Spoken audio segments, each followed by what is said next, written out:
What's up, guys? Can you hear me? Slot, you there? Yes, sir. Thank you, thank you. Just wait for a few more guys to hop on.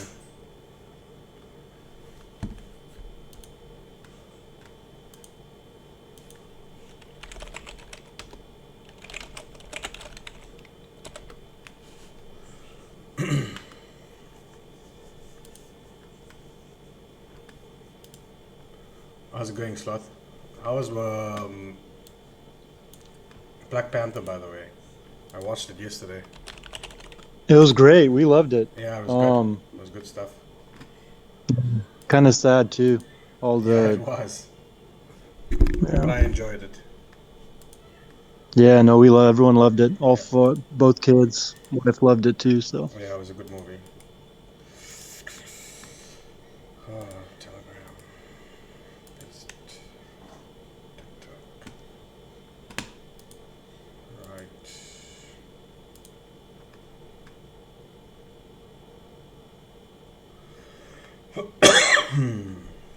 So, Gio was just telling me that crypto.com is fucked and so is gate.io. yeah, Huobi or however you say it, the one with an Hobie, H. yeah, That one supposedly going down. Yeah, Gate.io, everything's going Crypto.com. down. Yeah.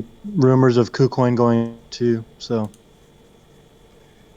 I don't understand how most of these exchanges had their money or some of their money invested in FTX. How does that work?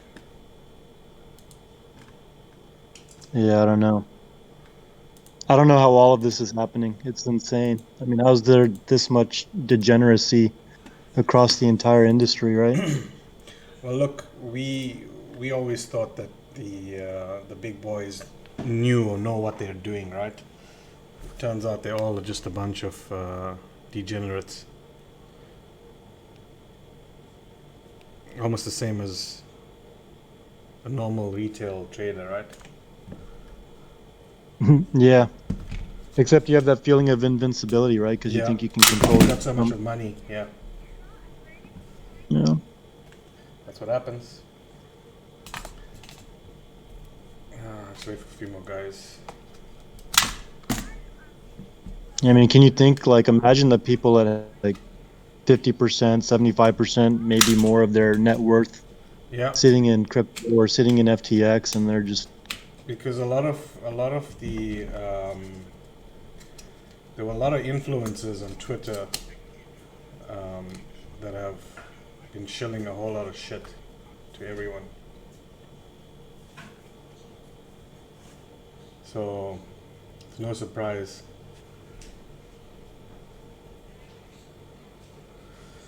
Right, TikTok up.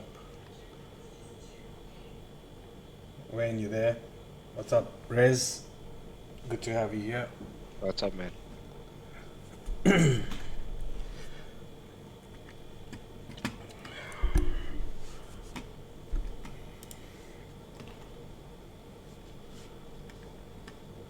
I found something called a Hull suite by Insilico. It seems to be decent enough.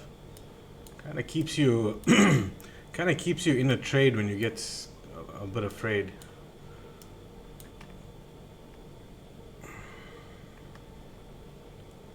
Switch it off for now.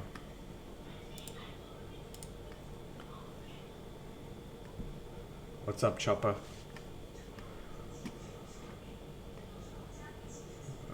Most of our Discord guys are asleep, busy. TikTok. Right. You can just chill for a little there, Sloth. I just want to go through one thing with for Wayne and a few other guys before we tackle any analysis. So, most of you have asked me how or what I do to mark a chart up, and the first thing I do usually on a Monday morning, right? The indicators I use would be ICT market sessions. So this would give me the Asian range, London and New York. And what I normally do is on a particular day, the first thing we do is our time zone is always set to New York time at the bottom here. So if you click here, it's always set to -5 New York.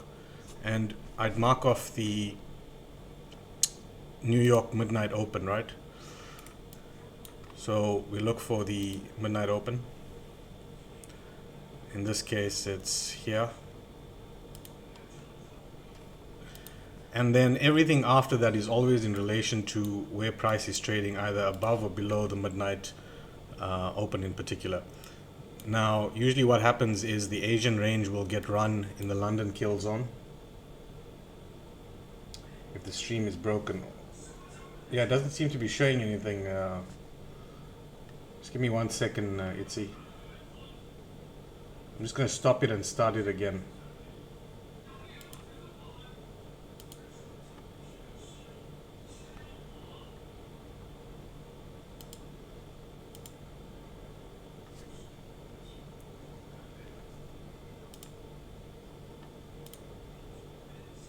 This TikTok's going to be the end of me. Alright, let's try that again.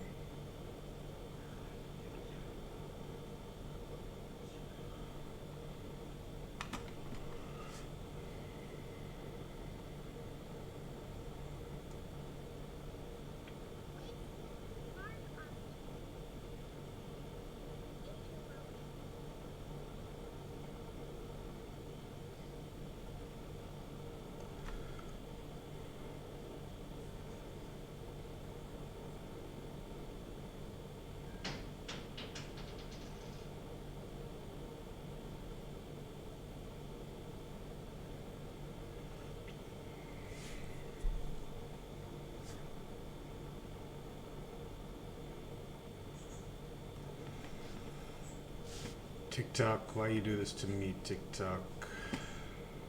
Stop and close, exit. Just give me a second, guys. I'm trying to do a dual stream here and one of them's not working.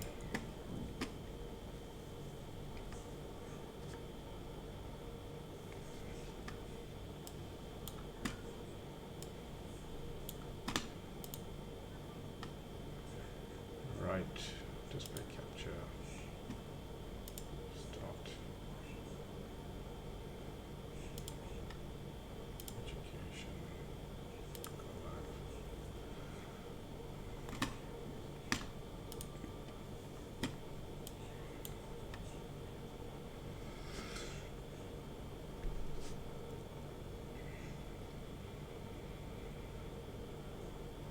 Now I know why so many guys use their phones to stream their. Come on.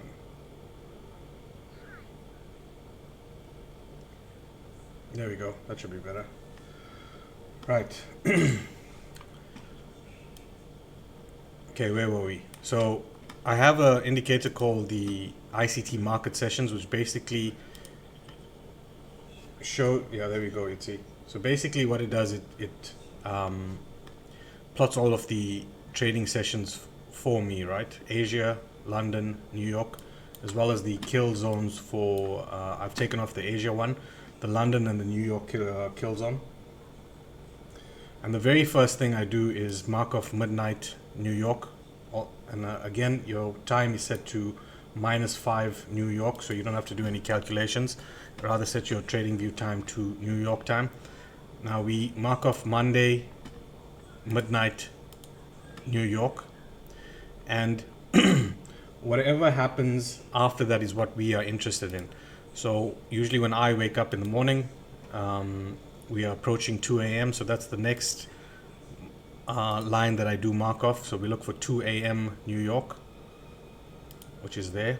And I'm going to turn the indicator off in a bit. And we mark off the top of the Asia range.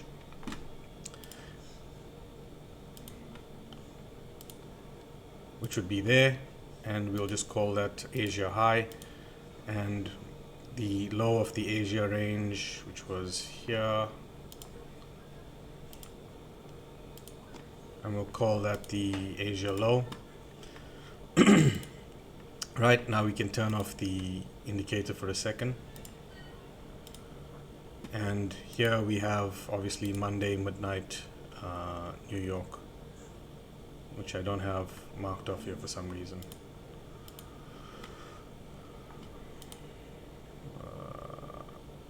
Alright, we'll make this, let's make it midnight New York. Click there and save it as a template. Right, so when you wake up in the morning, all you're interested in is the Asia high, the Asia low, midnight New York, and 2 a.m. New York time. We'll draw a vertical line at 2 a.m. Right there. Now, if you're on a 15-minute or whatever it is, what you want to see or want to be seeing is if your bias is up, you want to see price. Usually a London protraction happens before 2 a.m., sometimes just after 2 a.m. So you want to see price from midnight New York come down and take the Asia low, which you see there. Once we take the Asia low, we will go down to a lower time frame, either a 1 minute or a 5 minute. And we'll start to look for an entry since our bias was up on that particular day. So we'll go into a low time frame. Right, so this was Asia low here in particular on that day. And this is the piece of price action. Now you also want to be seeing price come into any sort of points of interest, fair value gaps you have here, or any other PD array that you may have. Now, once we get this bit of price action coming in here, where we ran the Asia lows just after 2 a.m. New York time, then we'll look for a reversal in price. And for that, we want to see a shift in market structure from the downtrend to the upside, right? And once we find a shift in market structure, which would happen usually, we expect lower lows, lower high, lower low, lower high, like that. And as soon as we start to see a recent high being taken, in this case it would be here, so that would be a shift in market structure. We'll mark the shift in market structure out, and I have a template here, or I should have had a template. Let's call it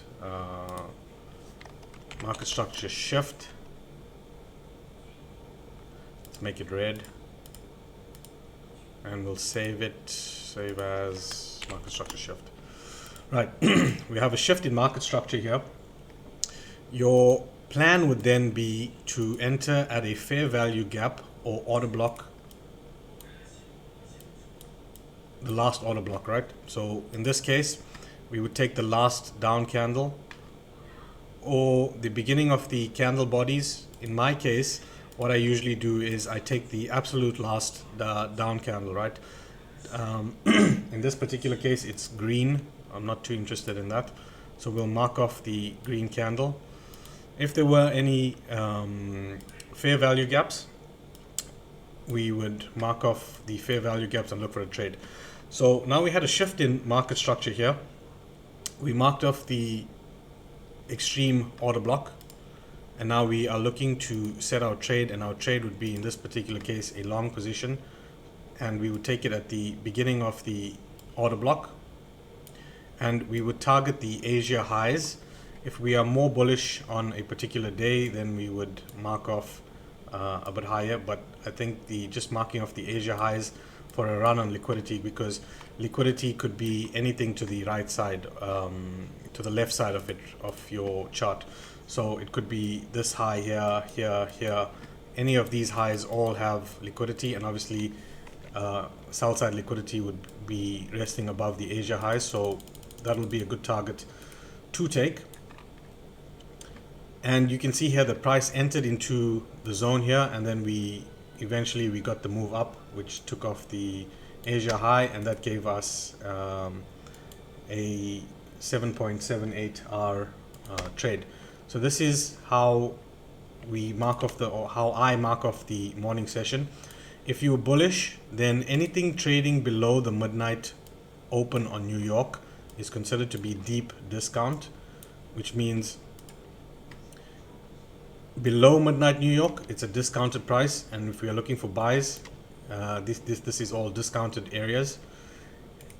So anything above New York, not to discount, we'll actually look for price to come back to New York or run New York and then run further up. Now that's the London kill zone and the London open, and then we have 9:30. If you mark off, in our particular case now, it'll be 9:30. It used to be 8:30. I think with daylight savings time the market has shifted. So we'll look for price at 9:30 and we'll mark off 9:30 New York time. And what you usually see at 9:30 is New York would run a previous low. In this case, if you had lows here, I'm just going to darken this up for you. If you had lows here, New York would run the low and then run the opposite direction. So it seeks liquidity lower and then runs higher. 70% of the time, the low of the day or the high of the day will occur during the London session. So if we put the indicator back on, you can see that this is the London session here that started here. The low of the day is put into London, and New York was basically a continuation of the day. Now you can go back and look at any of those. If you want a daily time frame, you'd mark off the lows and highs for the day.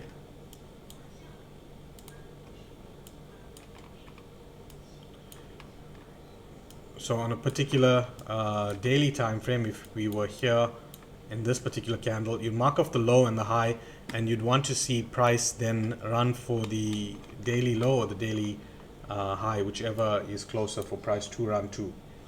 Right, so that's how I spend my mornings. Usually you'd mark off Monday midnight New York. You'd mark off the Asia high and the Asia low.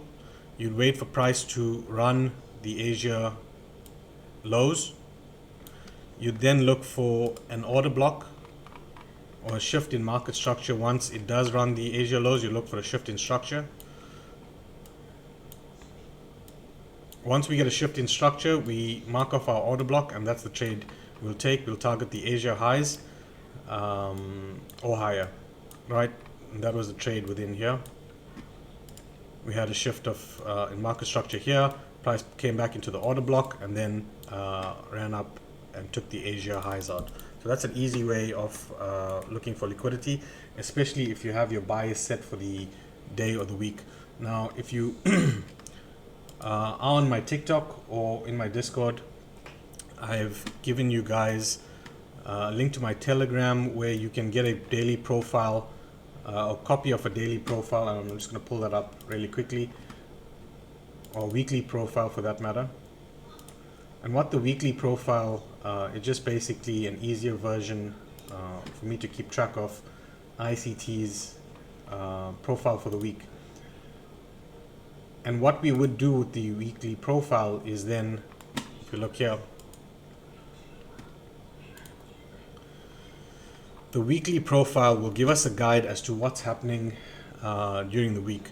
So if price had to go from Monday down into Tuesday and then start to rally into Thursday, Tuesday has the highest probability of being a low or high of the week, and Thursday most likely the high or low of the week as well. So the reversal will happen on Tuesday and on Thursdays. So it's up to you now to see how your week is going with your daily bias, and you take your plan your week accordingly. So if you were bullish in that particular week, you would look to see either the high or the low being put in. Often it's Tuesday, but it can be Wednesday for a high or low of the week, and then Thursday or Friday for the reversal. Again, this is weekly profile, just gives you a whole lot of different variations to the what you can consider or look for during the week.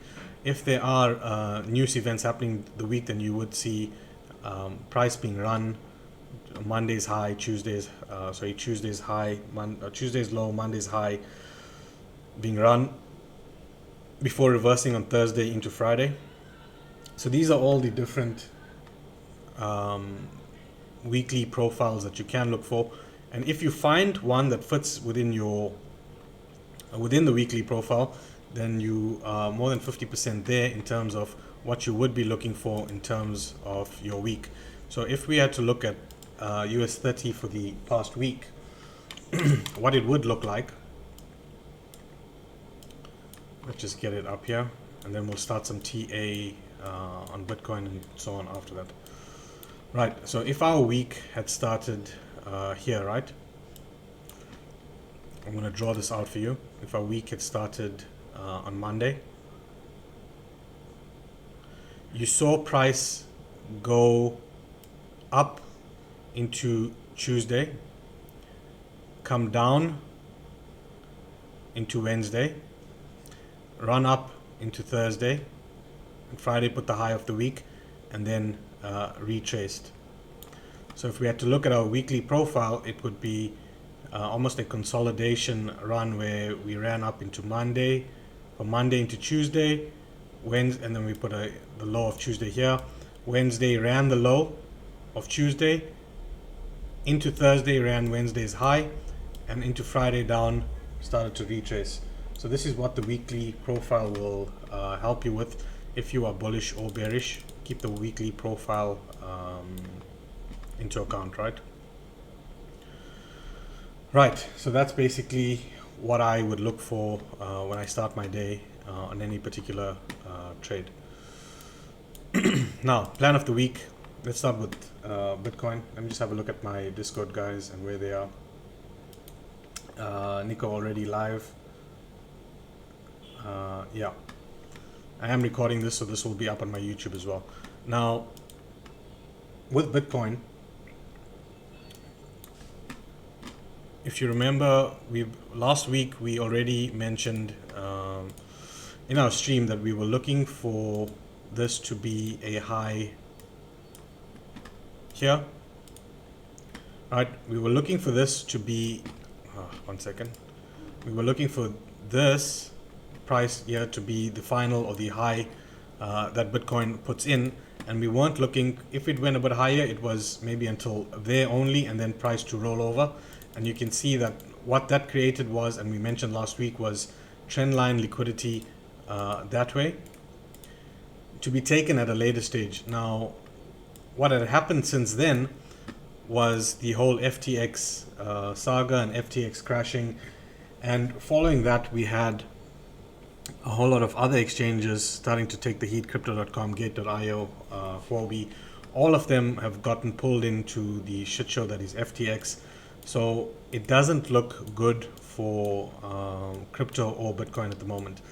Now, playing around with a few trend lines, I just purely by eye, if you see the trend line from this bottom here to here to here to here, it actually got the top or the tops of BTC there where we had rejection at the original high here, and then we had rejection again there.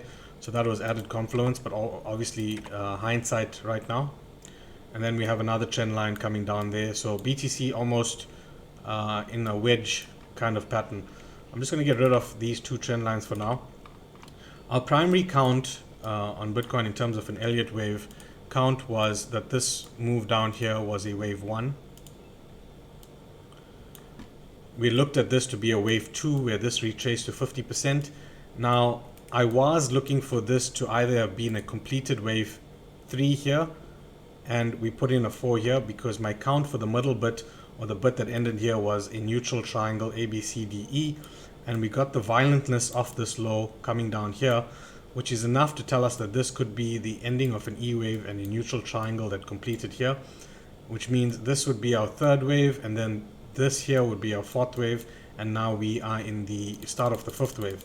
If that's the case, then our previous plan where we had said that this was some sort of A wave here, this is a B wave that goes to 14.5K, and we get a C wave that comes back up, takes the liquidity here, and then continues down, will most likely not happen.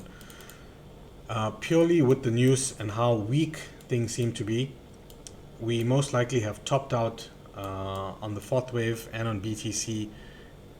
And if we had to put that into account, it means that this would be our wave 1, this would be our wave 2, our wave 3 is put in here, and our wave 4 is actually there, and we are looking for the fifth wave to be put in on BTC. Let's just make this a bit bigger. Now, again, a few fib levels from the last time. You see that from wave 1 to wave 3 did not extend to the 1618, which means that wave 5 would have to extend, and in that case wave 5 would be the largest wave. Wave 3 is not the shortest wave. We'll take wave 1 to wave 3 projected from wave 4, and we'd look for 100% extension. That takes us to about 5.5, and if that's the case, we are most likely going to see BTC come down in 5 distinct waves. Now, where does that put us? It means that if we had to draw a 2-4 trend line from wave 2 to the end of wave 4, this trend line should not be breached. And if we come down to the lower time frames, we are then looking for this to be the start of the first wave of the fifth wave down. So this is wave 1. We're looking for a wave 2 to come in here, and then a fast wave 3, where wave 5 subdivides into 5 waves in itself. Now, having said that, BTC is starting to look a bit weak here. We are below the December 20 order block lows. There is no shift in structure to indicate that price could go higher. I had a daily fair value gap. I'm just going to go back to this here. There is a fair value gap on the daily that is here. Now, I'm not too sure if we do get this, it's going to be a gift, because that is most likely where we are going to be looking to short BTC. And in all of our trades that we take, we're going to look either at a premium or discount array of that. Let me just use the GAN box that I've got in here. Right, in this case, anything above the 50% would be premium BTC pricing. So we have, let's shift this a bit out to the layer right here, and we'll get rid of this. Right, so we have BTC, we have a fair value gap, we have the golden zone, which is the 61.8 to the 70.5 here for me. I've marked that off. We have a huge fair value gap, and anything above this level here, which is around 18,600, would be considered. If the CPI and use are positive next time, we wouldn't see a rally. I don't think we are going to see any sorts of rally anytime soon. Anything that does rally shouldn't rally too high, purely because that would those rallies will just be for liquidity hunts, right? I don't expect to go back above 21.5 or here. Anything above, back above these levels, especially here, would be a break in structure. So this would be our major shift in structure here, or market break of structure. Here would just be a market structure shift if we went back up here. And I think if that somehow does that, it would roll over there, but I'm not looking for that to happen now. I don't see the strength in BTC to get this high into this fair value gap. If it does, on the lower time frames, you can see that price has already filled in any imbalance here, so I don't expect price to go in there. It means it leaves us with an even smaller fair value gap somewhere around here. Let's neaten that up for you. So we have a smaller fair value gap there, and we'll take it to the top here, right? So I have a smaller fair value gap there, overlapping with the golden zone up here. So this is where I would actually look for BTC to go to. We have liquidity resting above here, which is a little high. You do XAU USD. Niet, yes, we'll get to XAU USD, which is gold. And besides that, we have a breaker block inside here. Let's just go to a 6 hour quickly. We could consider all of this to be the breaker block here, which would basically be there's even a breaker block here. Price was to come here, it was supposed to have gone up, but it didn't, so price broke down here. We also have this as a breaker block. So if we take this away here, take this away here, and draw in a breaker block now here, because this was the last line of defense for BTC. So we have a breaker there overlapping with a fair value gap.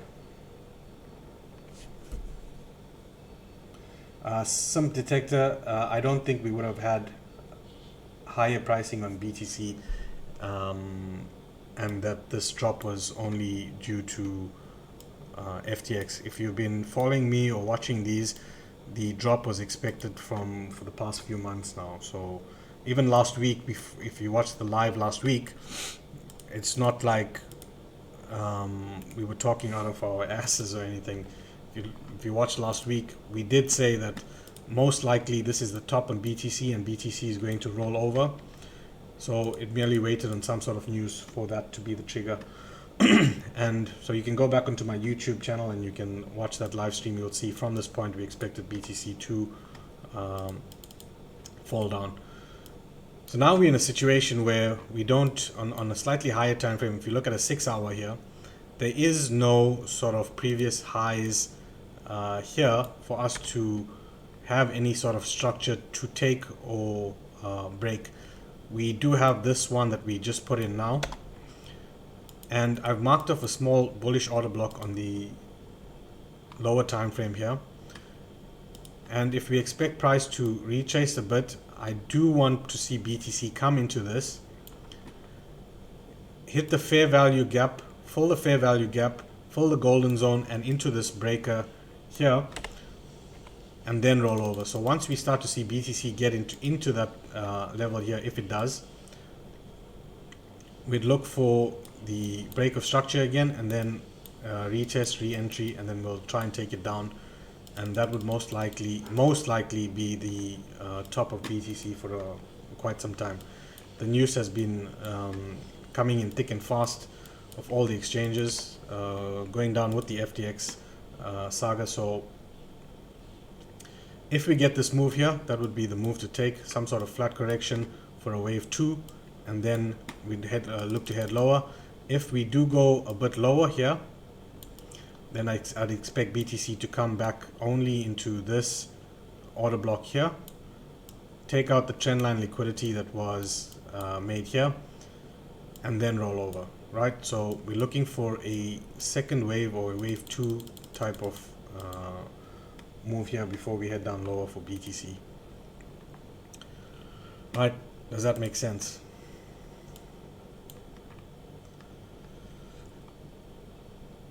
Any questions?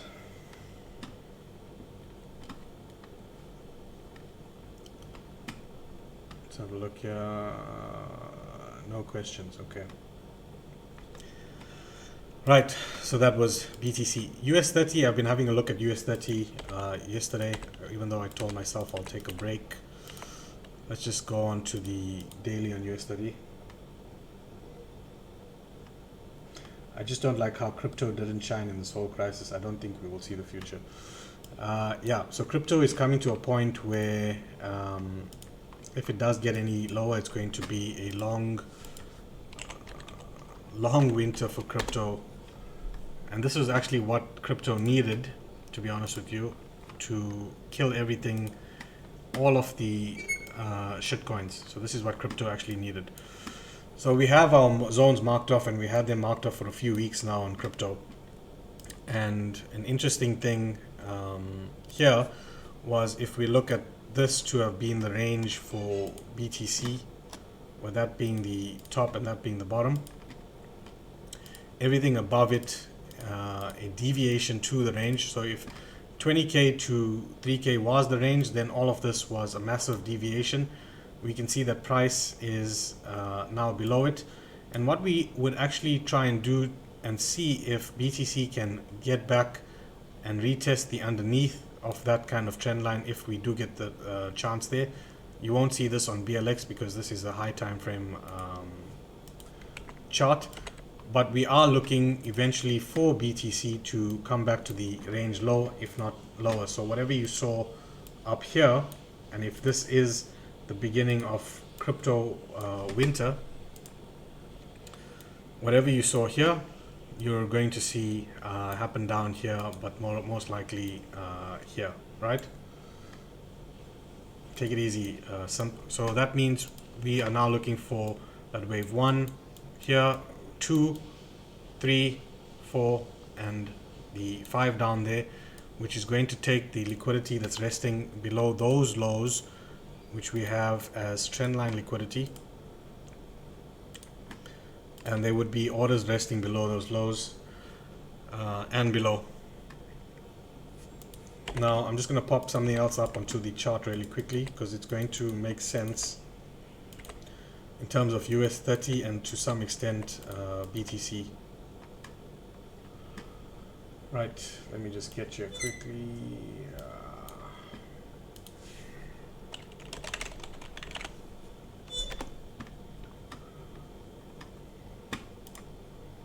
Let's bring this up, open the original, yep.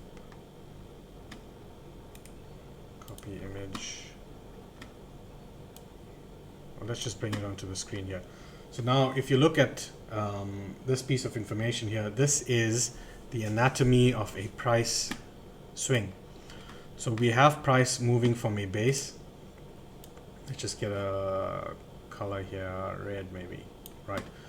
So we had price basing in here. Why is this not red?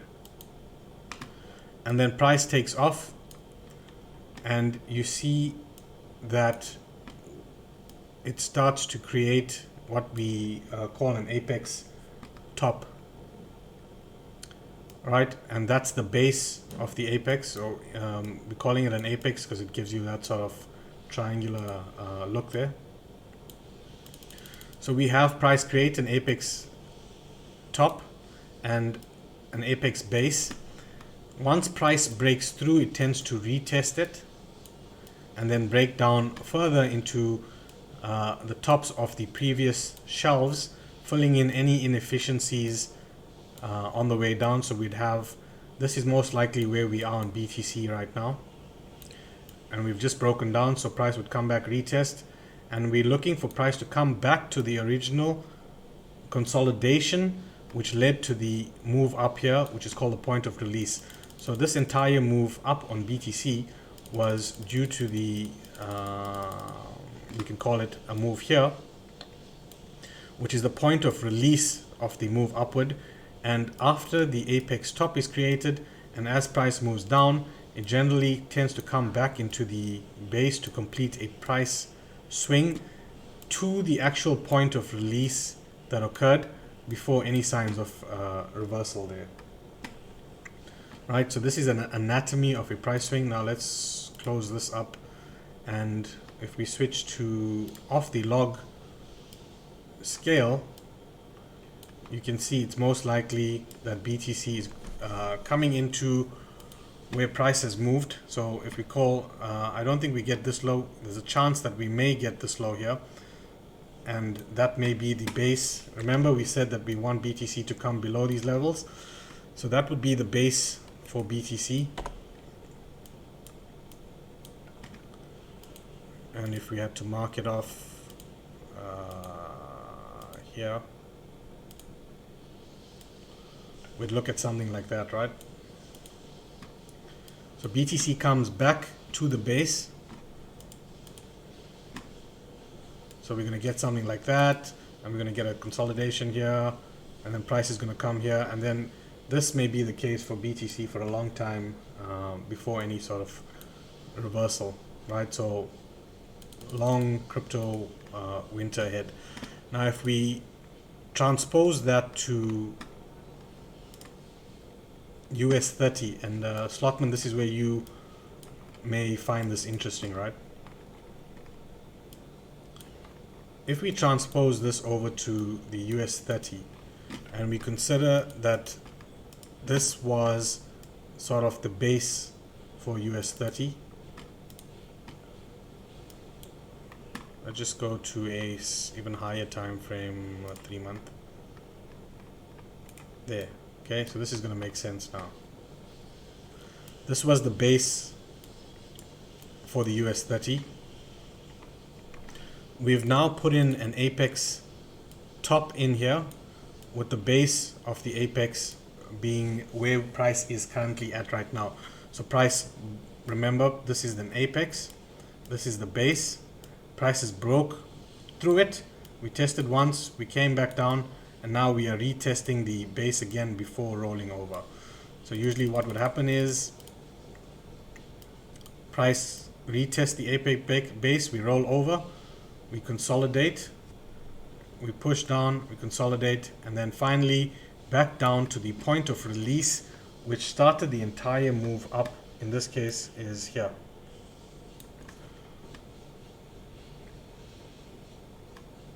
Right, and this is the anatomy of a price swing and a completed price swing. So this was the buy side of the curve, and now we are into the sell side of the curve before any new highs or anything good happens in terms of this particular chart. So you'd start to see that most charts are looking like this, where they've topped out and are now starting to want to head lower back to where they originally started off. We're going to get a whole lot of consolidation in here, sideways movement, and then eventually we'll start to breach higher. I'm not too sure if BTC can do this, but if it can, would be it's not going to happen anytime soon, but when it does, eventually BTC will take off. So it's giving you a good entry on BTC to buy and hold for a long time. Right, so having said this and keeping this in mind now, where we'll come back down to a monthly, and you start to see the apex top here on US 30, with this being the base, and we've retested the base once, we've now coming back to retest the base. This should technically give us a move lower after this, some consolidation here within the shelves here, and then we head down lower, more consolidation, and then eventually we head down even further to the bottom of the base. Right, let's go now, keeping that in mind, go down to the daily time frame. In an ideal situation, we had this as the top and this here as the bottom in terms of market structure. We had a move up here which broke structure here, so we could in essence put one of these here as a low, as if you're in terms of Elliott wave and A wave. We had a move down here which broke structure here, and now we are back to a bullish looking move or a rally on equities here. And if you look at that apex base again, you would see that it would be somewhere here, right, with all of this being the actual apex top.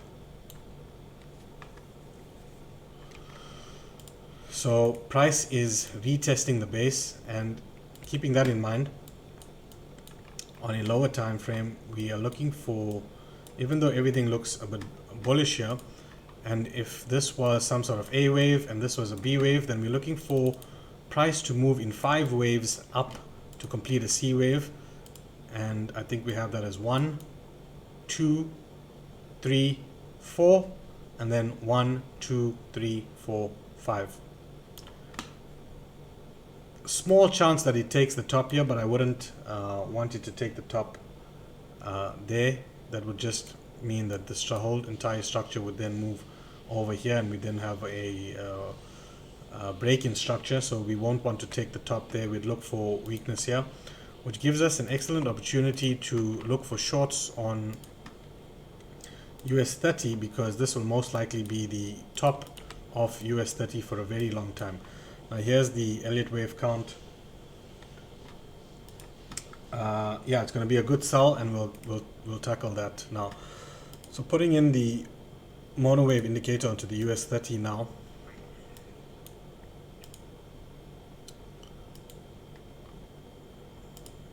Let's get down to a comfortable time frame.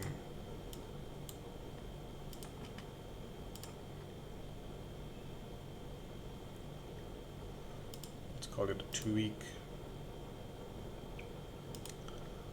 or weekly. Right, you can see here that even if we go this way, we have a wave 1, a wave 2, the wave 3, a 4, and now we're putting in a 5th wave, which has put in a wave 1, a wave 2, a wave 3. I am looking for some overlap here for the 4th and finally up for the 5th to complete this entire move up. And keeping that in mind, with a simple wave count, if we go down to an even lower time frame,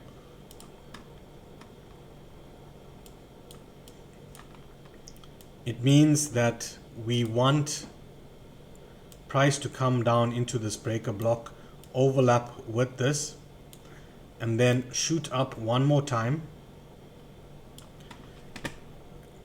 take the liquidity that's resting here, show us a reversal pattern here, and then this will most likely be the top on US30 because price will start to break down from there.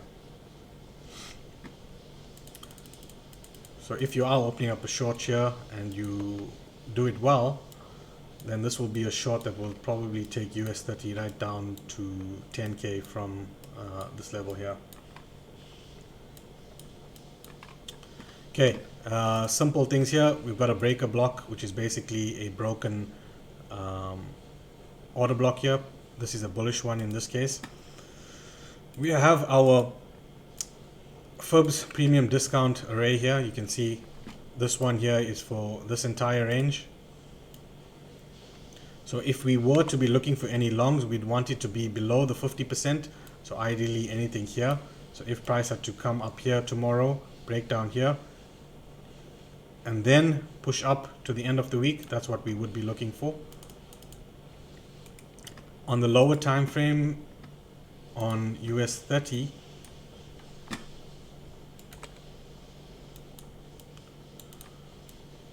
we have this range here. This is the premium and discount levels for the US30. There is a fair value gap or volume imbalance up here. There's trendline liquidity lying here. So we had a market structure shift here. Price could come back down here to take some liquidity or fill in any fair value gaps within here. And then we're looking for a push up here into the volume imbalance, give us a reversal opportunity or pattern, and then take it down here. But this won't be the top on US30 yet. Like I said, we're looking for it to only come back down to sort of this level and then one more move up. So tomorrow we'll look for a false move to the upside that takes liquidity here, and then we'll look for a reversal down here, maybe into Thursday, and from Thursday reverse next week. May not even be next week, maybe even be this week. That if this is Monday and then this becomes Tuesday, that Tuesday gives us a reversal back up into Thursday or Friday, and then next week we see that happening. Voxel, I haven't analyzed gold yet. We'll tackle gold now, right? So this is US30, looking for the first 2 days of the week to give us a false move up to this 33.8 level, fill in the volume imbalance on here. Let's just make this a bit bigger for you. Right, fill in the volume imbalance here. Take the trendline liquidity that has generated here and then roll over further. Right. Let's see where my gold chart is.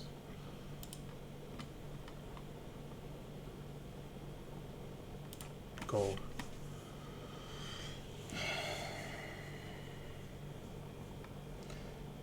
is that top at the order block inducement. Yeah. So if you look here, this is generally inducement would be like this, right? If you had to have a level here like this, your inducement would, and if you were targeting a specific fair value gap or demand zone like that, your inducement would be the move here that failed to come into that order block and then broke higher here,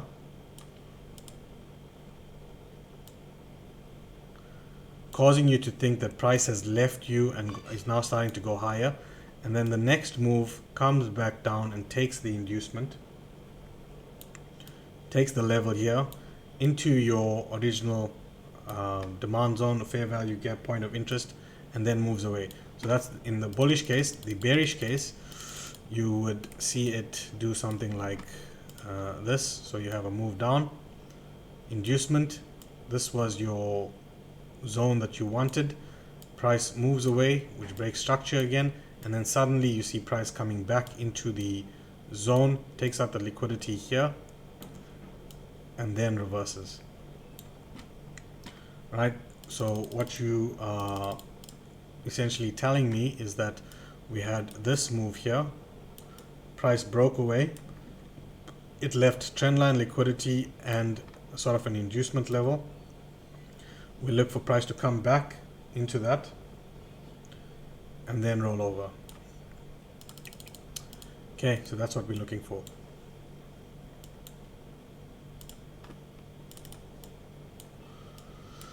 Right, gold has been running, and if you are in the group, yeah, the 5 month would probably show that.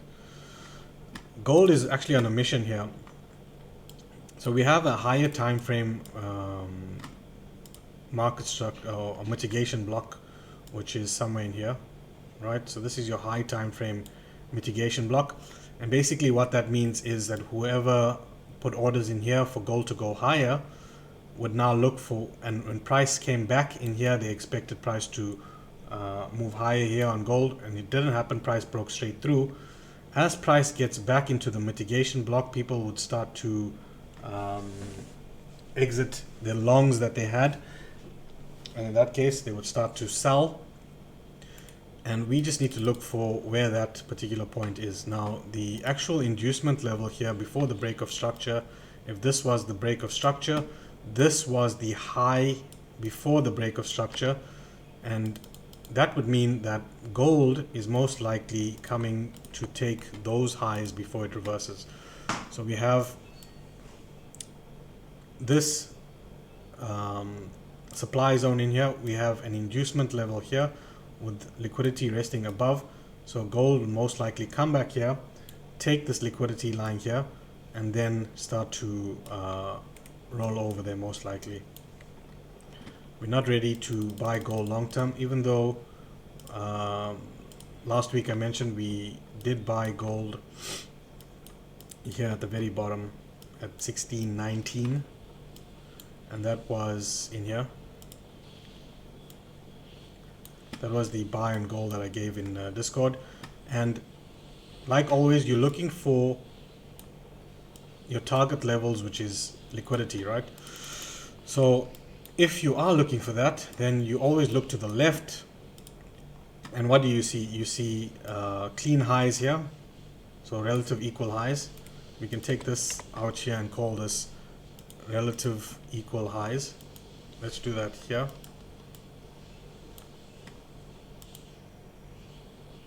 Right, relative equal highs, which has taken, and then finally we have the inducement level, which was the high, the pullback high before the break of structure, and this break of structure actually broke major structure on gold that way.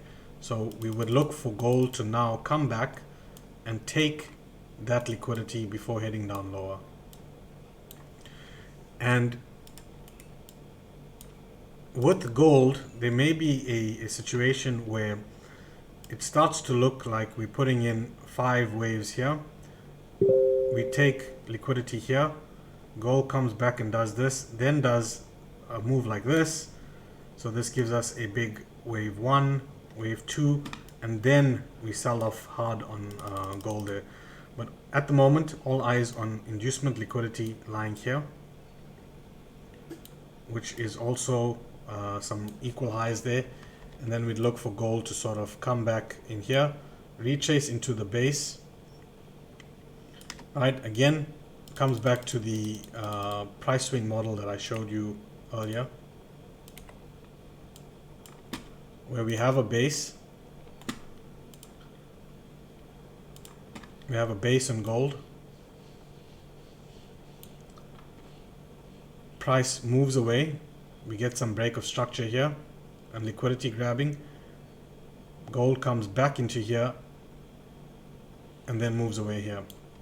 Now you can see that this also starts to look like the making of an inverse head and shoulders, if you look at that.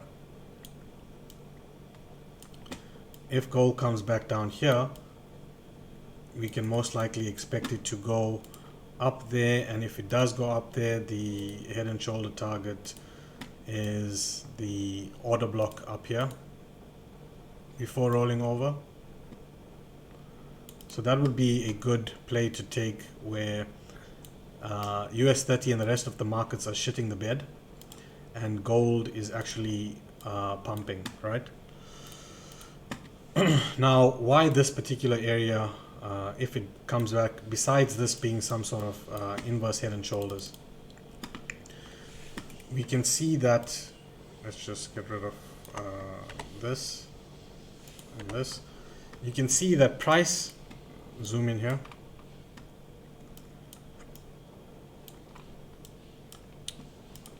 price has been efficient even in this gap here. There is a slight or small fair value gap here. I'm not too sure if we fill that in now, it could get left behind. But if you look here and with these lows here, let's mark that in there, right? So that would be, call it your left shoulder. When gold eventually takes the liquidity here, which it's most likely going to, since it's been taking liquidity to the left here, here, here, which leaves only this one. The pullback on gold will come back to rebalance out here, and we would then look for a premium or discount array, just to double check that out.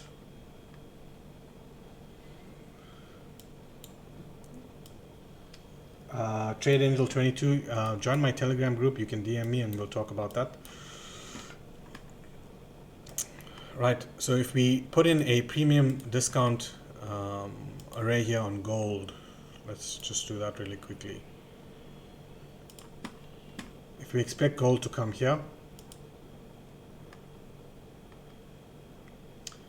and if this is the range that it is going to be in, then anything below the 1712 level, so anything below here, like here, would be considered a discount on gold. So we would then look for fair value gaps that need to be filled. In this particular case, we have one over here.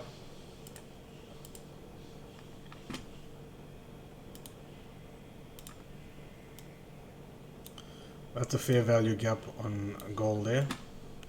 So we'll look for price to come back into that. So now we have a fair value gap at a premium level below the 50%. And I don't think it comes this low here, but there's a small chance that it does. But your long trade or your buys on gold will actually start to look for them from here. If we look at the potential for the 70.5% is just in this shelf here as well, right? So you have an order block that's lying here. Let's even call it there.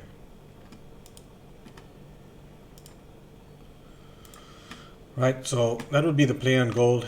And remember, we've left a ton of, let's remove all these alarms. We've left a ton of liquidity and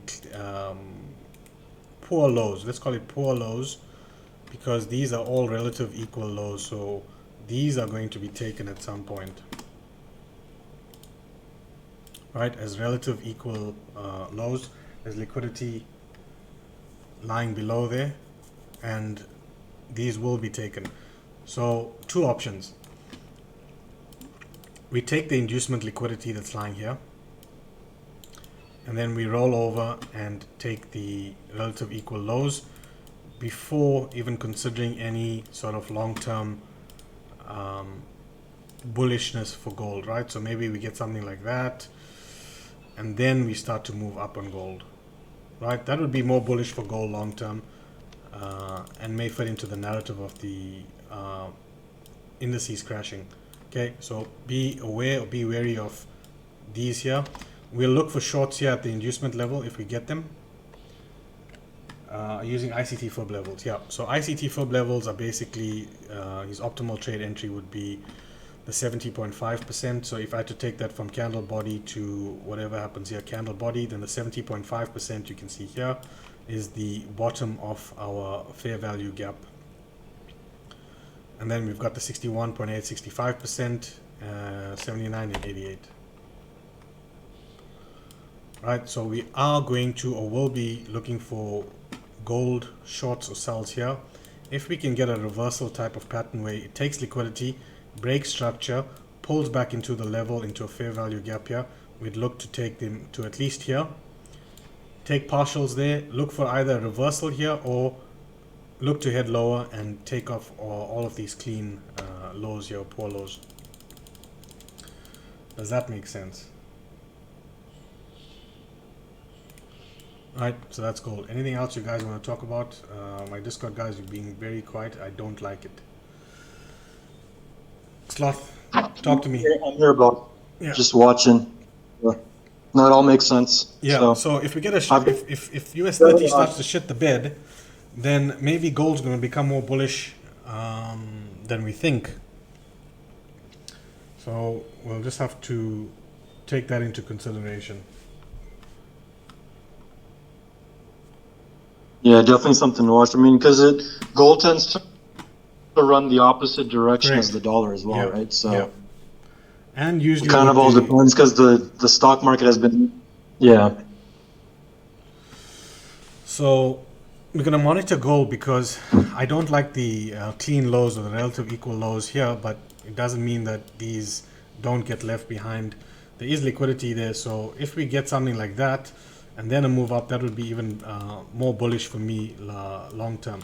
If we don't sort of see that, then gold maybe meanders like that, comes back up here, and then rolls over. So we'll watch it.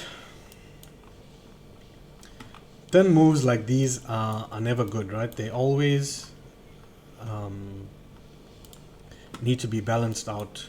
So gap here, and left a gap here. So these are all places where orders are lying and waiting for price to come back to. You can look here at even this entire structure here and here this way.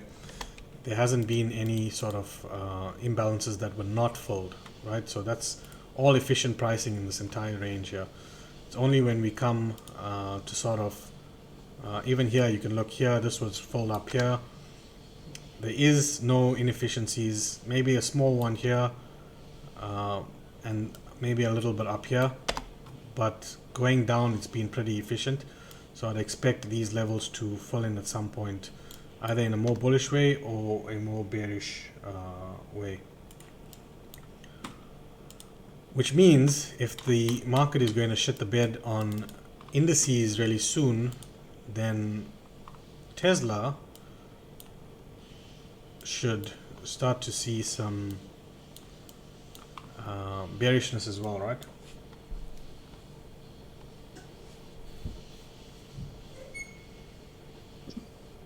Yes, please. Yeah, right. So the idea here was, okay, now suddenly Elon's starting to sell all of his Tesla shares, and it's all just one big shit show aligning up for everything. So why wouldn't Tesla fall, right? Now this was what we had plotted, I think, during the week. There's a large gap in here. We were looking for that to fill in, which can still go in and fill in here. Grab the liquidity here. Right, you can see it's doing something, so there is a gap in there. We'd look for this. See, we broke structure here. That's a good thing. Price comes back in. Just take some liquidity in here as either your first leg of distribution. There's a small chance that it goes as high as this. I'm not expecting it. And we'll look for price to roll over here. Second leg of distribution, and then finally roll over there. Again, if we look at the complete price swing model, and in Tesla's case, if we go to an even higher time frame, Tesla has been super inefficient. So I would expect price to at some point come down to here.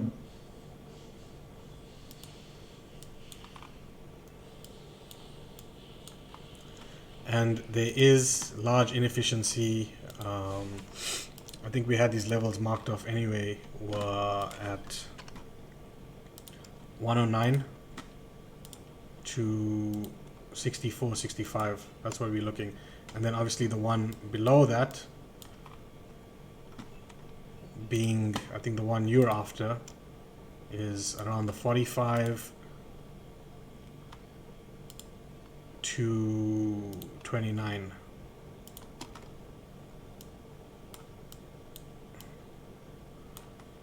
Right, obviously, you know, it's not going to go straight down on a 4-month. Let's just go down to maybe a monthly. We're going to see, so we haven't quite broken structure yet, right? And in a very bullish case, this usually means that if we haven't broken structure, that price starts to do that. But just the state of the economy and what's actually going on, we are most likely going to see it break down here and start to consolidate below and retest the base here, and then roll over, do something like that, and then finally go down. So it's going to be some consolidations and then head down lower. But I think we're on the right track where we are looking for that. Right, buy side, Hey, sell side. Poison. Yes, sir. One. No, it's okay. No. Yeah. You're breaking up this stuff. You're breaking up badly there. Can you hear me? It's very, very bad, very bad. You can type it out. You can type it out for me. If I can't hear anything you're saying, you can type it out for me if you want, and I'll read it out. Right, Voxel, the levels you're talking about on my fibs above and below. So basically, these are just standard deviations of 1, 2, 1.5, and the deviations above are 1, 1.5, 2, up to 4. And the other ones, there is a 28% on the ICT one. I use a 236. That is an Elliott wave fib level. We'll just wait for Slotman's voice to come right there. Right, so multi-year gold chart, monthly time frame doesn't look bullish to you at all. Let's just go back to gold here, see what we can pull up on the extreme time frame.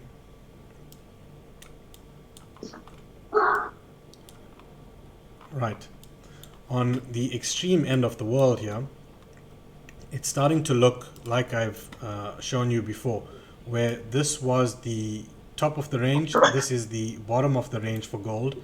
We had the deviation above the range. What's up, Mickey? Welcome. And most likely we are going to look for something down here. So whether it does that, whatever it does, to come back down this way. right? There is an order block here, and on the log scale,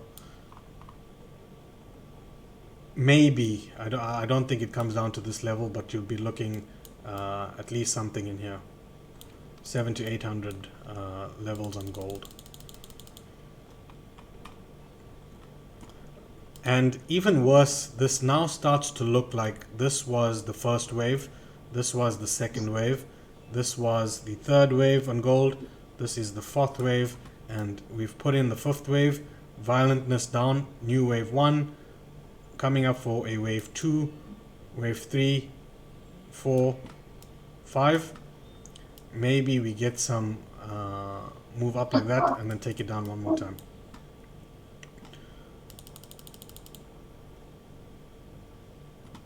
So gold's actually stuck in a range between 105, 1050 and 1788. This would be the entire range for gold for the time to come.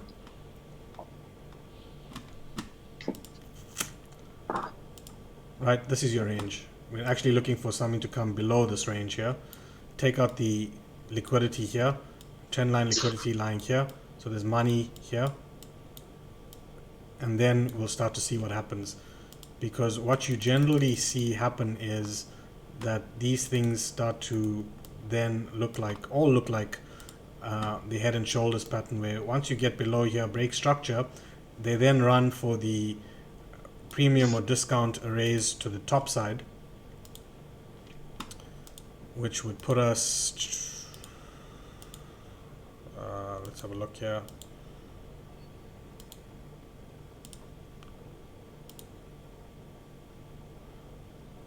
Right, anything above here would be considered a premium, and then we would most likely sell off again. Yeah, so gold doesn't look bullish. You're right about that.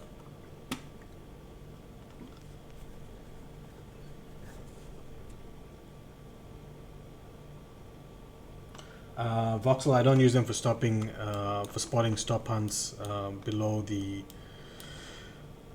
zero level. I don't do that.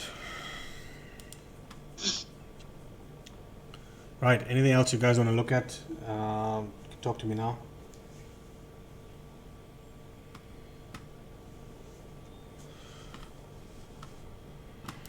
The euro has actually been flying, so we need to maybe look at the DXY as well, just to see what's happening with the DXY in terms of why the euro is flying. Put on the chart, or are you gonna put on a hitter?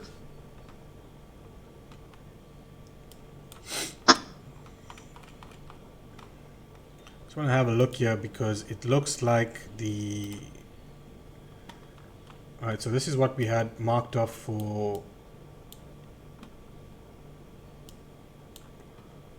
the euro, and I want to go down to maybe a daily or lower.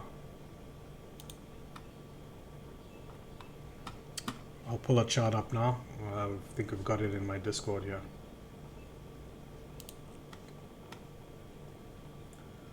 Let's have a look. Where is that wave 4?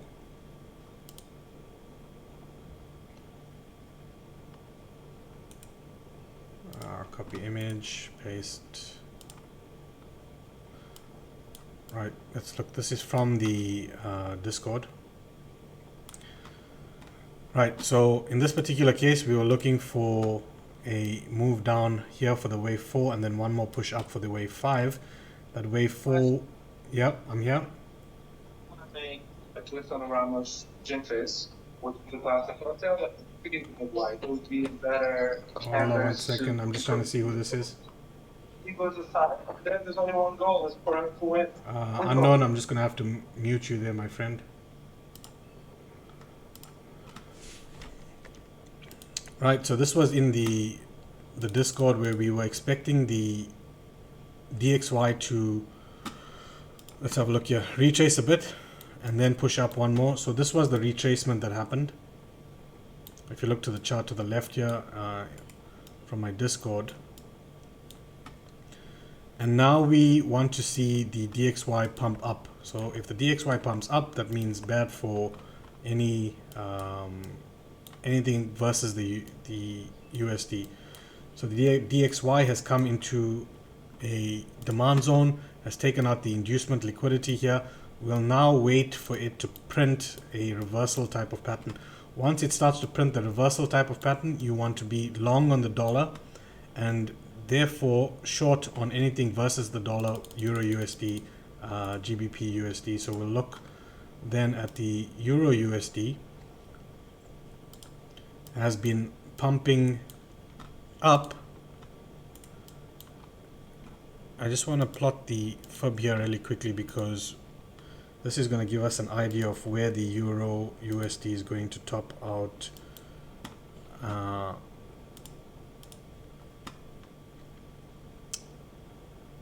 Here most likely at the 1.618, right?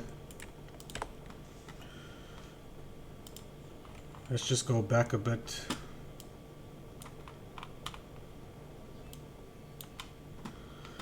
Right, if this was the break of the low here, this was inducement here, and this was inducement here on the higher time frame, the euro has now taken that. So we're also going to start to look for weakness on the euro in this level here. Once you start to see structure being put in on the euro, liquidity being taken, reversal on the structure, and then retracement. The retracement is where we want to get back into any shorts that will fill in all of this, take in all of this liquidity that has built up here, and then see the euro head much lower.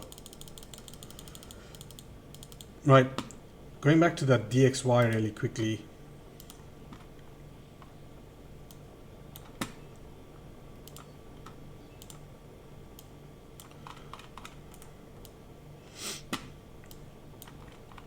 On the DXY, we want to see it take out the inducement liquidity here. So if we had a level here, we had a break of structure here, we want price to come above here, take the inducement liquidity into a premium or discount array, which we most likely will mark off like that. Right, so anything above this 50% level here, anything above here, probably in here, we will look to short along anything that's dollar based. So long Euro USD and short the dollar basically. This is coming to an end, but we are seeing the DXY will start to push up higher.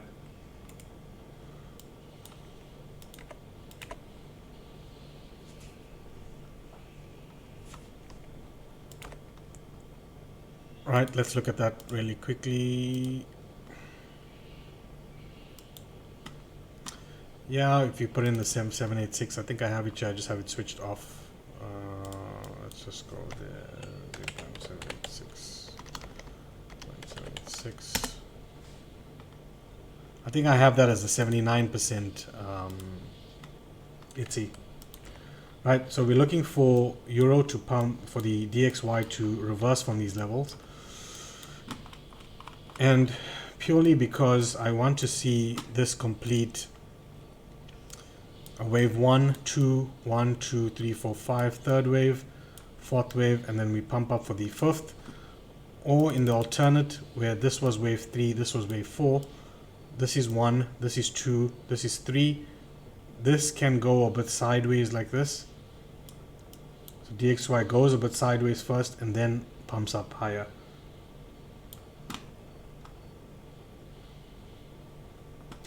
Right, so sideways DXY for a bit, pump higher, take the inducement, reverse.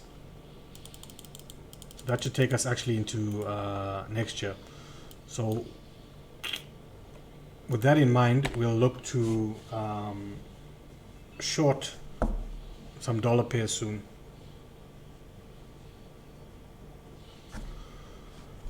Right, let's just have a look at my Discord really quickly.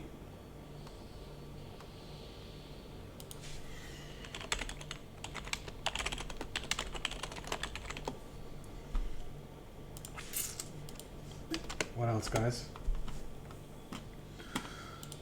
The USD ZAR has actually been doing a thing, right? we came into a fair value gap in an order block. So this was the order block here. Let's just neaten this up a bit. But first I want to appearance solid, vertical lines, solid, just for my eyes. Right, so we came into a bearish order block up here, and we also filled in a fair value gap on the rand. The weakness in the dollar or the DXY is actually why we saw the rand strengthen here. But if we expect the DXY to push higher, it means that most likely the rand is going to go a bit sideways and then also push a bit higher. There's a lot of people that have been actually long on the rand from here up here, so not good for the rand.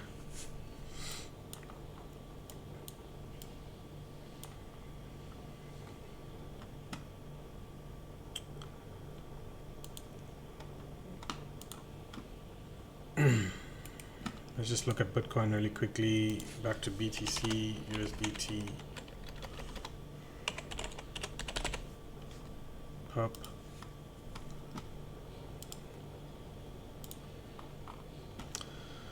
Right, so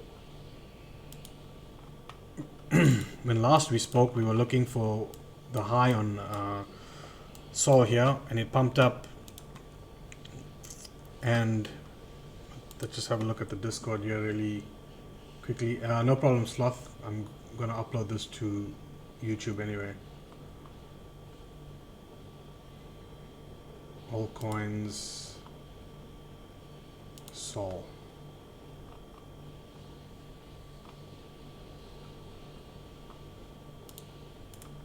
Copy image, paste. Right, the level we were eyeing was about 37 to look for shorts on Sol. And I actually have guys that have taken shorts on Sol and are up like 1,000% just on their Sol shorts. Let me see if I can show you that.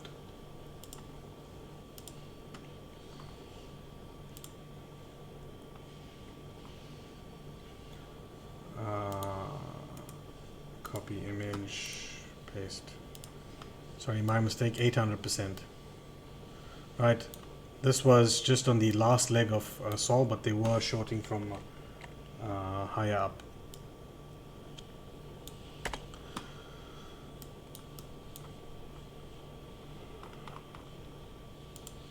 Most crypto, honestly, is going to go to, I won't say zero, but most of them are going to die off. Sol is one of the ones we want to watch out for and buy it as close to zero as possible, right? You want to buy that one because the fundamentals are actually good on Sol, so it'll actually start to reverse soon. ETH. I need to totally redo the ETH chart. So again, from bearish breaker, we had a bullish breaker here. We went below it, now back above it. Let's go down to the lower time frame really quickly.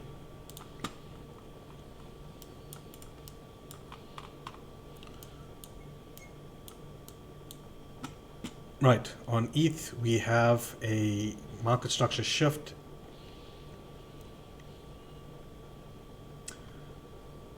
And a sort of a break of structure here. So if you look here, this was the shift in market structure.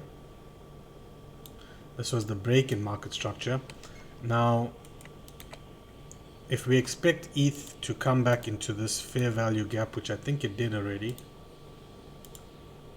Oh, it hasn't, right? Okay, so what that would then mean, we could use this level here as an inducement level since it failed to come back into the order block here. Right, let's call that inducement. Let's make an inducement one. IDM top left. There we go. Save as inducement. Right, so that's a level of inducement. We would then look for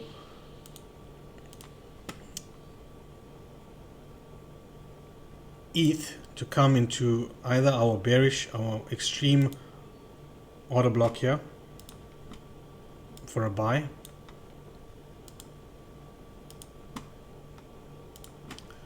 and we would then want to take this move down here once we get a reversal type of pattern here up into this level here. Now, bearing that in mind, we want to also double check whether from the top to the bottom, whether this falls within our PD arrays at a discounted price for ETH, right? From somewhere here to here. Right, that gives us just above the 50% level into this fair value gap. And that's where we would look to take any shorts on ETH. Does that make sense? We had low time frame market structure shift, break of structure. We're looking for price to come back into the extreme order block, although it doesn't have to. Let's just go one level higher here. And we have an H4 order block here. So this can very well touch the top of the H4 order block there. And we want to see whether we get the 50%. Is anything there? So ideally 61.8 to the 70.5, that's your golden zone.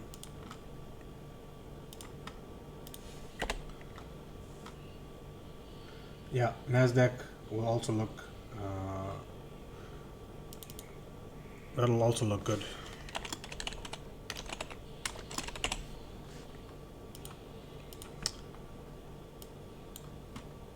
Right, so our actual level is here that we want to look for shorts on ETH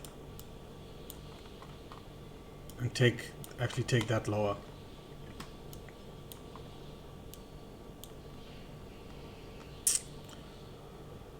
Right, ETH is going to go much lower, no doubt about that.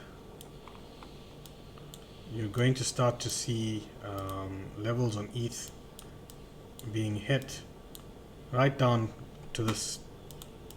Let's see what level this is. 400s or even lower, 200s. So like that, and down there.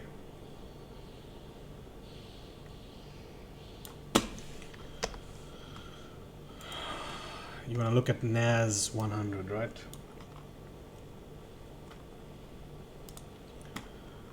I'd like to see whether we get some SMT divergence on between NAS and the US 30. So let's just take a look at NAS.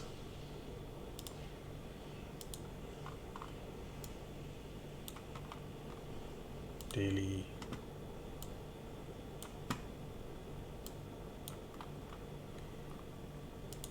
Get rid of all of this. In fact, I'm going to get rid of everything on NAS here, to be honest.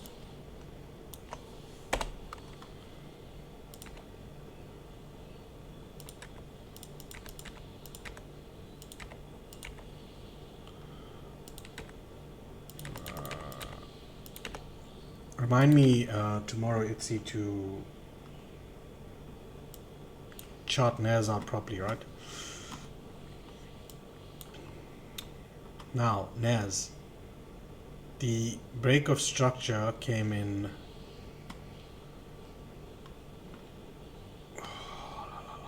You can see we're starting to get some sort of SMT divergence. Let me try and pull up dual screen and make this one US 30.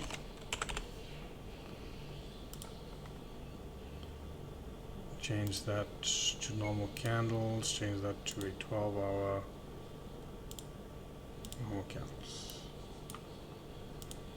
Turn off the hull. Right.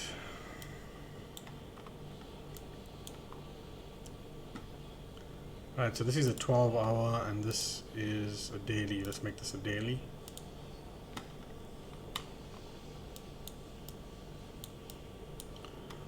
Now you can start to see the SMT divergence happening here, right? Where you have NAS that has made a new high here. And we have US 30 that hasn't.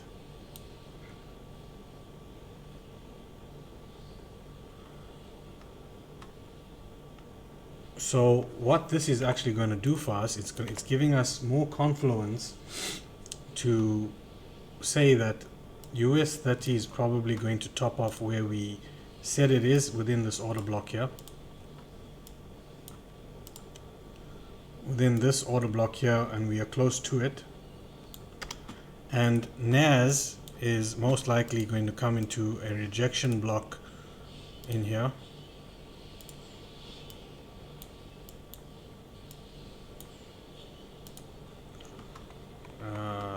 Let's call it a demand supply zone in there.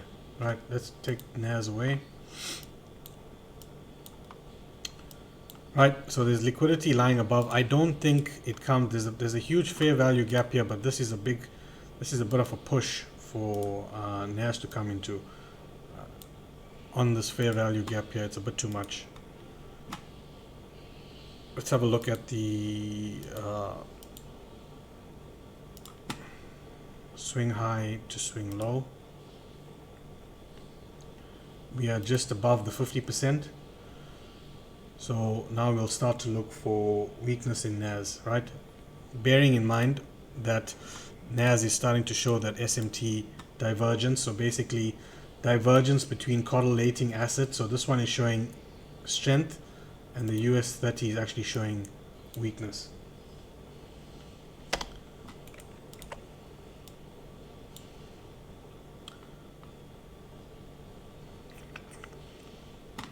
Lower time frame on NAS. Let's have a look. Now, one thing you have to notice is once you start to see moves like these are inefficiencies in the market. This is a buy side imbalance, and these will get filled, right? So you know at some point NAS is definitely going to come back down here. That is definitely 100% going to get filled. Just a matter of when.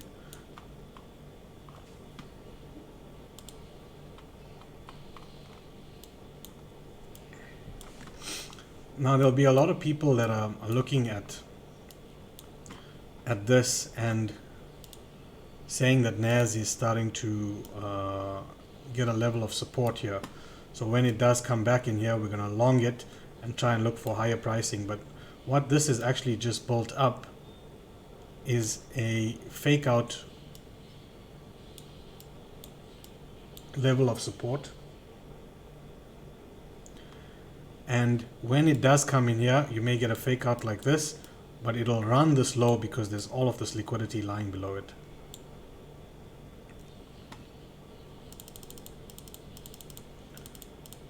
Right, again, SMT divergence, NAS 100 showing strength, US 30 showing weakness. We're approaching a zone here. We have taken the relative equal high, so we are now starting to take all of this liquidity lying here.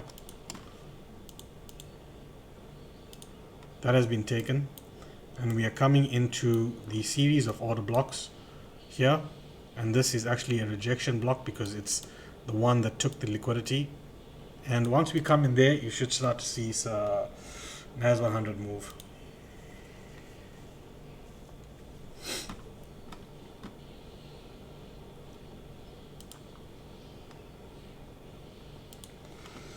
We expect a small pump on BTC to 18K, yeah, that's what we're looking for ideally. If the shit show of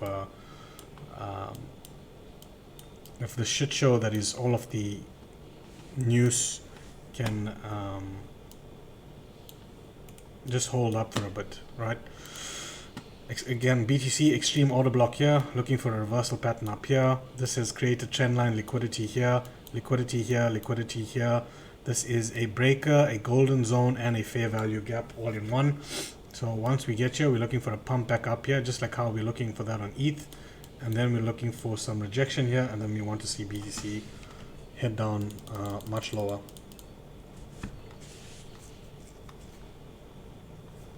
Any questions, guys? Any questions? You keep them coming.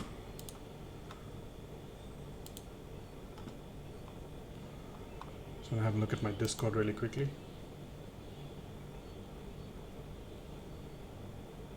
Nico, you have any questions? You're being very quiet there.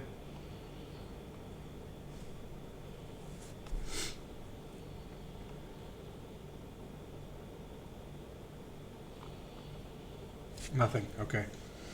Anything you want me to look at before we run? Because everything looks like shit. I've tackled a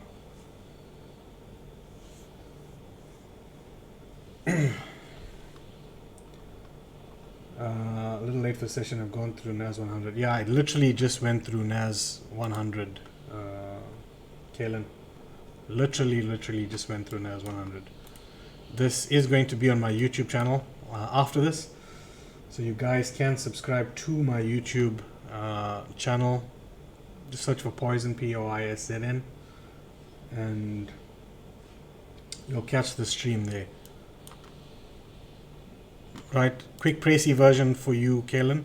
We're looking for NAS to come up into this level, and then looking for weakness and looking for NAS to fall, because we are primarily plotting for the US 30 to come down a little bit.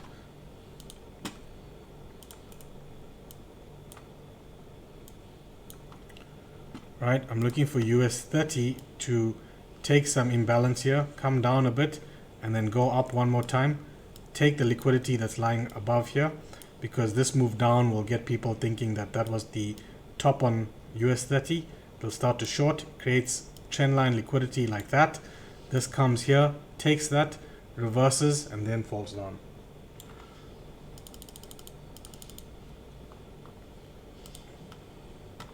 And you can see here we are in an extreme order block on the US 30.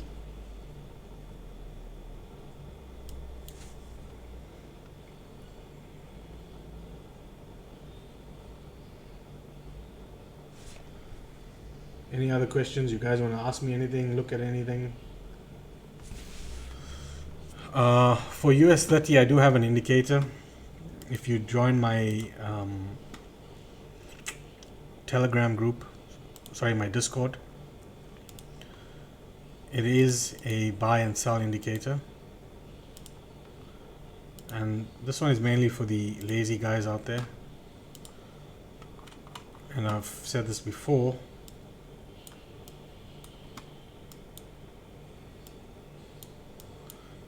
Now, basically how this works is you set it up per asset. So you can come in here, you can play around with the settings here, and then as you play around with the settings, you start to see the indicator giving you different signals depending on what you want. So in this particular case here, if I had it set like this, it gave me a sell signal here, it gave me a buy signal here, which actually came in about here, and now we've got a sell signal that came in here.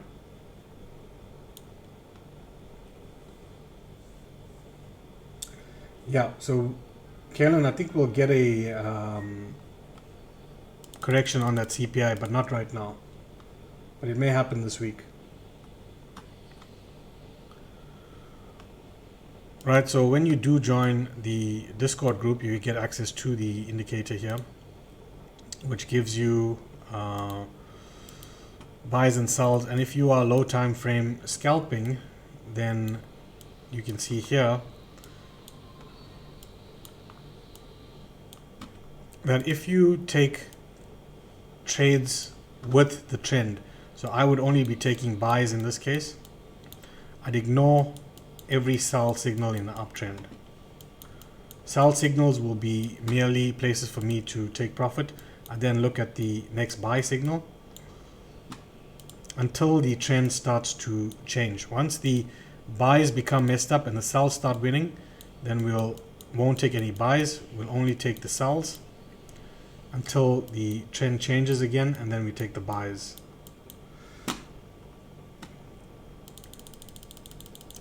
Now, if you look at this, this is something I just want to talk about really quickly, because this is one of the reasons why mainly us as South Africans are failing, because, and it's not just South Africans, but lately I've noticed there's been a lot of automatic or auto trading robots on TikTok. And there's been a lot of South African guys who claim to be big traders making big money selling these trading robots that automatically trade for you and make you millions, right? Now, just two things to take note of. When you do see these on TikTok by South Africans, please skip. One of the reasons is these robots that are auto trading for you are all based on some type or sort of moving average, right? It's nothing dissimilar to what I'm showing you here now in terms of a buy and sell indicator where you take trades manually. But the difference here is the robot doesn't know when not to buy and when not to sell, right? And this is one of the reasons why these auto trading robots will blow your account. So if you are not taking something manually in terms of an indicator that you're using, then the risk for you blowing an account is almost 99% guaranteed. Ashmo, you get the indicator when you join my Discord group. You can join my Telegram group. Yeah, come and see me in my Telegram group, and then we take it from there.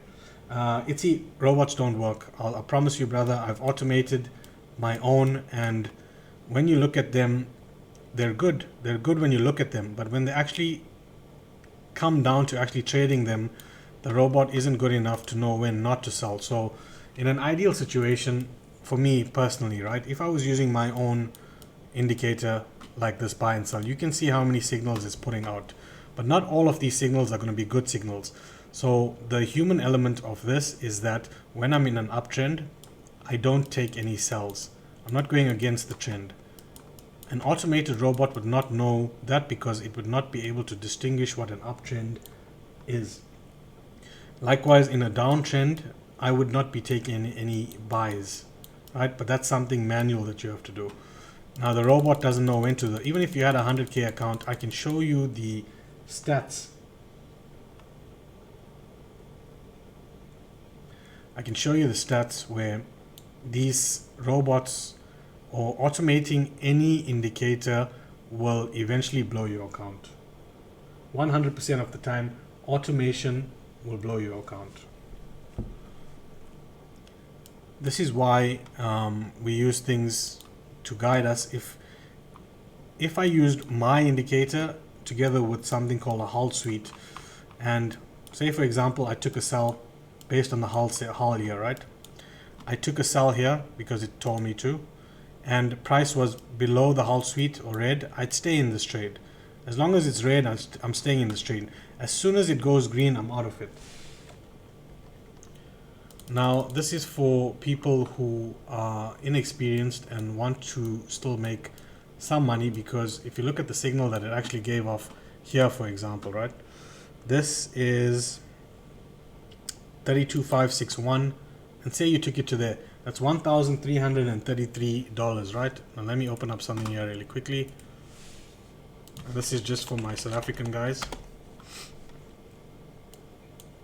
1,331, sorry, 1,331, right, times 18 Rand.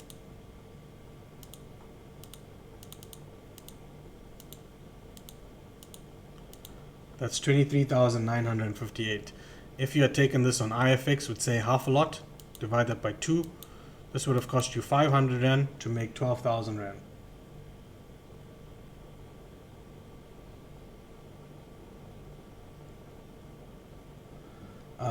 Yeah, it's that one particular guy that I'm actually talking about. And I don't mind saying his name, Synodon, right? That's the guy you're talking about, Synodon. Synodon is the only time that people get rich off these robots is by actually selling the robots. Now, I want you to think about this. If you had something that made money, if you had a robot that made money and it was printing money for you all day, every day, why would you sell it? Why would you sell it? Why would you sell the robot that's making you money? Why would you sell it to someone else? You wouldn't. I wouldn't. I don't want to show you how I'm making money using my magic automated robot. But it's people like this who sell these robots for thousands and thousands, 10,000, 12,000. And most of these guys you're going to see on Instagram and now TikTok showing the flashy lifestyle, selling you a Godzilla robot or a Synodon robot. These are the guys you have to be wary of because they do not know how to trade. I'll tell you that now 100%. They do not know how to trade. They know how to sell. They sell their mounts, they sell their robots, and that's how it works. That's how they make money. It's not by actual trading. Now, Voxel,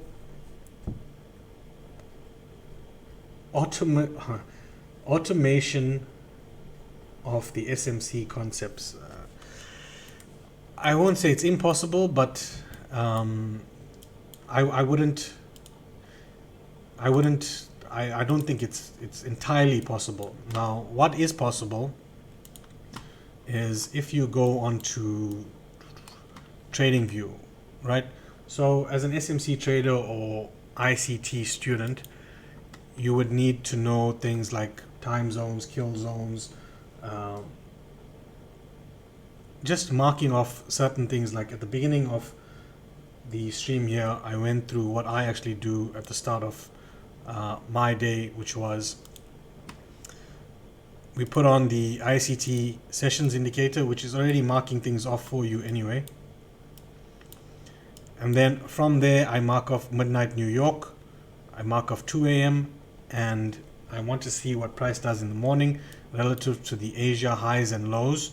And once it takes the Asia high or the Asia low, that's when, and I think Itzy knows this because he's been in the Telegram for just over a week now. Once we get that happening, then we know when to take the trade. I can show it to you pretty quickly now. Doesn't matter. We're at the end of our stream. There's no other questions being asked.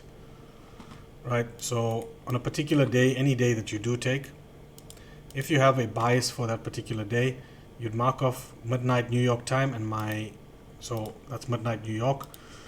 My time zone here, if you look here, it's already set to New York. So I don't have to do any calculation on what the actual time, I don't have to do any calculations as to what the time is in South Africa based to what the time is in New York, because if you just change your time on TradingView here to New York, then you're already going to be on New York time, right? You have a watch on your hand or on your phone that'll tell you what the South African time is. So we mark off the open at Monday midnight. We take a vertical line and we mark off the 2 a.m. Level, mark it off there. We mark off the Asia high and the Asia low. So this was the top of Asia high. The bottom here was the Asia low. Right, and then we start to go to the lower time frames. We can switch our indicator off. We go on to the lower time frame. Here.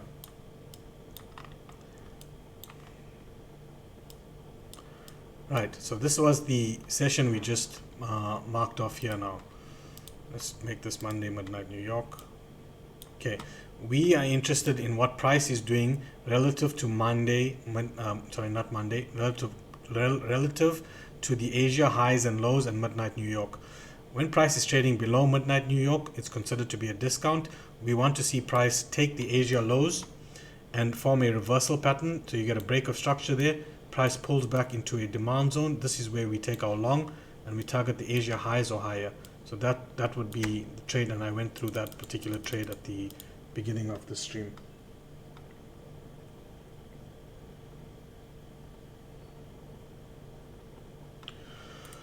Right, so it's all every morning, and ITSI will vouch for this. We will mark off midnight New York, what the time is and what the price level is.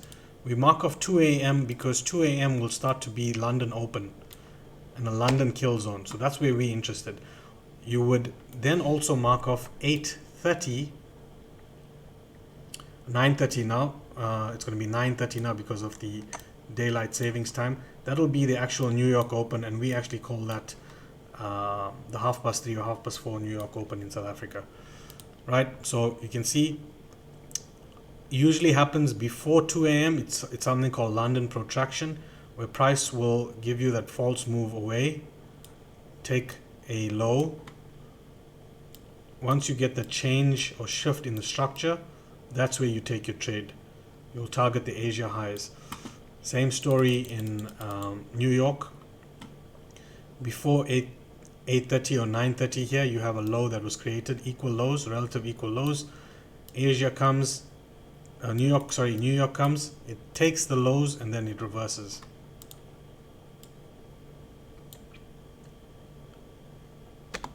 And that's basically what we do every morning and how you are able to take a trade. So you only really need to take trades twice a day.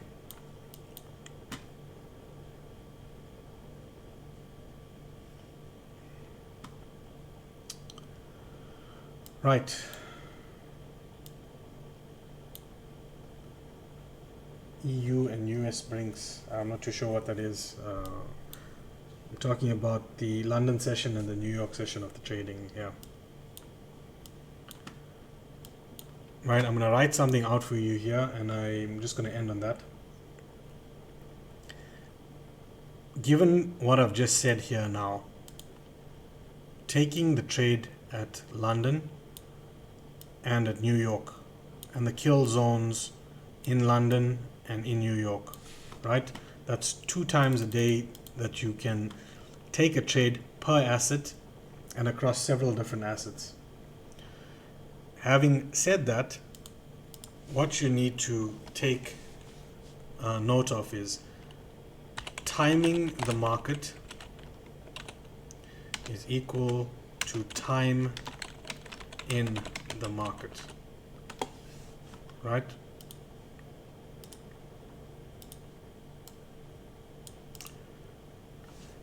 So basically what that would mean is you don't necessarily have to spend 24 hours a day looking at the market, looking at charts, staring at charts, if you are just aware of 2 trading sessions.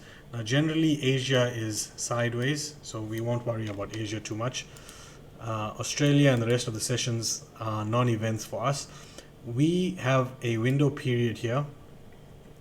London close, London open, London kill zone, New York open, New York kill zone, London close. Those are our time in the market, right? If we time the London open and the New York open, we do not have to take a trade for the rest of the day. Those are the only 2 times we need to take a trade. We don't have to look at the charts. We don't care what the charts are doing for the rest of the time. We're not interested in that. And this is for Forex indices, stocks and commodities, not so much crypto. That's why timing the market is equal to time in the market. So if you time the market correctly, you only need to spend a minimal amount of time in the market. Does that make sense? And I'm going to leave it there, guys. I have to upload this to YouTube. You guys can catch it on my YouTube channel, and I'll be back midweek for more. Please, guys, join my Telegram group. I am... if you're on TikTok, then the link is in my bio. The Telegram group is here. I'm going to pull this up to the screen right now. Right, so this is the Telegram group here. I have one for posts only, where I post all of my content, and then I have one for the chat and all of the analysis. Right, so join the Telegram group. Once you are comfortable or want to learn more than what's available freely in the Telegram group, then I do have a private Discord group where we post and talk about the market the entire day. Right, and that's where you'll be able to learn more about that. Nabs, what you need to do is click the link on my bio, on my TikTok bio. Let me see if I can pull that up. Hold on. Right, so if you go on to my TikTok bio, it's the link here. Right, this will take you straight to the Telegram.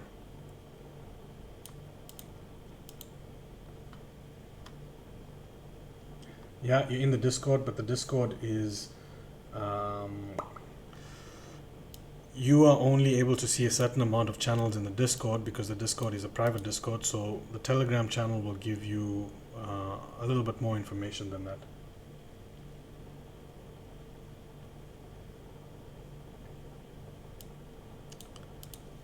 Right, that's the link here that I've got posted here on my TikTok. You can click it here. I'm just going to highlight it here for you.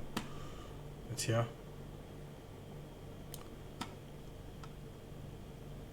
Right, that's it. Yeah, if you're in the Telegram group, then you can get notified when I am live.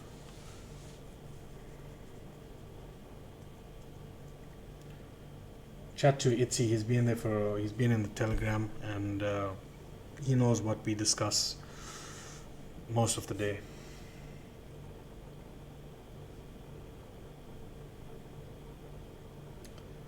Okay, thank you all for joining. To my Discord guys, I shall see you in Discord, and we will have a midweek roundup.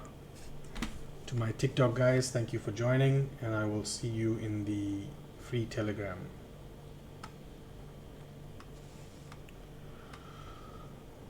Right, that's it guys. Catch you later.